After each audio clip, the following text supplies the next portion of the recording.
जिस तरह आप लोगों को पता है जो पीछे से मली नदी के अंदर पानी आया है, काफ़ी तेज़ बहाव की वजह से यहाँ पर एक गाड़ी जिसके अंदर 7 लोग सवार थे वो भी उस पानी के अंदर बह गए हैं। और उसके अलावा जो अभी आप मंज़र देख रहे हैं, मैं आपको पता चलूँ, यहाँ के मोहम्मद खान जो रिहायशी हैं यहाँ के लोकल, और वो भी सुबह 7 बजे से यहाँ से लापता है। जैसे उनका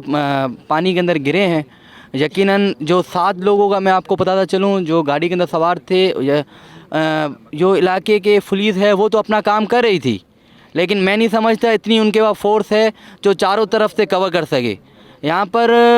आईजी साहब, आईजी सिंध और एसएसपी जो मली रहे हैं, मैं उनसे पहले भी अपील आपके प्लेटफार्म से कर चुका हूँ, जब भी बारिश का मामला होता है आप कम से कम अपनी टीम जल्द से जल्द भेज दिया करें जो इस तरह के वाक़े ना हो। यहाँ पर पुलिस थोड़ी सी गफलत की नींद ना सोती, शायद इतना बड़ा वाक़या नहीं होता। और ये मोहम्मद खान जो यहाँ पर 7 बजे के सुबह गए हुए हैं और इस वक्त शाम के 7 बज रहे हैं,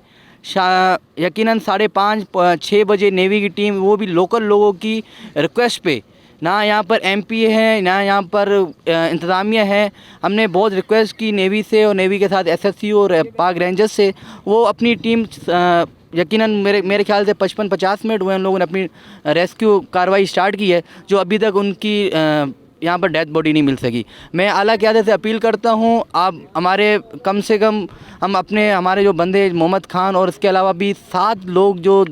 हैदराबाद की फैमिली थी वो भी यहाँ पर लापता है, उनमें से सिर्फ 2 लोग मिले। मैं रिक्वेस्ट करता हूँ यहाँ पर आप अपनी नफरी बढ़ाएं, और यहाँ पर एदी तो काम कर रही है, नेवी की सिर्फ एक टीम काम कर रही है, आप इस काम को बढ़ाएं और कम से कम हमें अपने लोगों की लाशें और हम उनके आखिरी जो उनकी रस्मात हैं वो पूरी कर सकें। बहुत शुक्रिया।